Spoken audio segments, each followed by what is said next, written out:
नमस्कार मित्रों, आज का प्रसंग है श्री राम और श्री कृष्ण में समानता।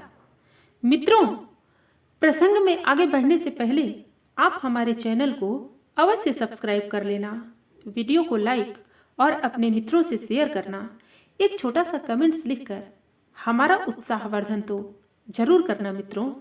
तो आइए चलते हैं प्रसंग की ओर।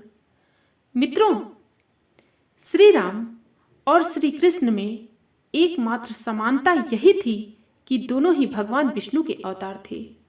समानता होना संभव भी नहीं था। कृष्ण को पता था वह स्वयं भगवान विष्णु के अवतार हैं, इसलिए बाल्यकाल से ही उन्होंने न सिर्फ चमत्कार और अमानवीय पराक्रम प्रदर्शित किया, बल्कि अपना विराट स्वरूप भी दिखाया। श्री राम को नहीं पता था कि वह विष्णु के अवतार हैं, इसलिए राम ने उतने ही पराक्रम दिखाए जितनी एक मनुष्य की क्षमता होती है। श्री राम एक पत्नी व्रता थे, जबकि कृष्ण अष्टभार्या कहलाए। राम ने जन्म सूर्य वंश में लिया था, यह स्थापित करने के लिए कि एक राजा को कैसा होना चाहिए। कृष्ण ने जन्म चंद्रवंश में लिया था, यह स्थापित करने के लिए कि प्रजा को कैसा होना चाहिए। श्री राम ने अयोध्या पर राजा के रूप में 11,000 वर्षों तक राज किया और राम राज की स्थापना की। कृष्ण कभी राजा नहीं बने, न मथुरा के न ही द्वारिका के। अपनी बनाई नगरी में भी वो द्वारिकाधीश बने, द्वारिका के संरक्षक।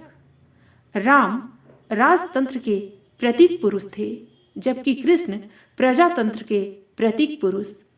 राम भाइयों में सबसे बड़े थे, उनका मर्यादित होना आवश्यक था, इसलिए वह मर्यादा पुरुषोत्तम कहलाए।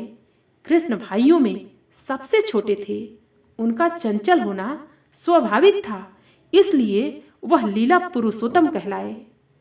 कृष्ण ने अपनी लीलाओं में पूतना को फंसाया, बकासुर को फंसाया, साड़ी की लीला रच दुशासन को थकाया, गज अश्वत्थामा की लीला में द्रोणाचार्य को और शिखंडी की लीला रच भीष्म को फंसाया।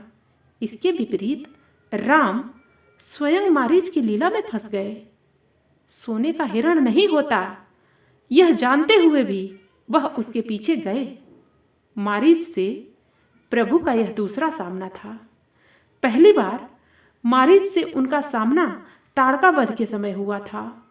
तब राम ने उस पर दया दिखाई और उसका वध करने के बजाय एक बाण के प्रहार से 100 योजन दूर फेंक दिया था।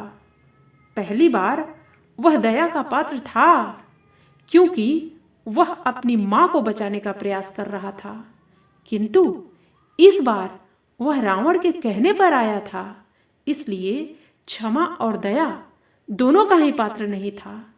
इसलिए एक ही बाण से प्रभु ने उसे मोक्ष दे दिया। मित्रों, फिर मिलते हैं अगली प्रस्तुति के साथ। धन्यवाद।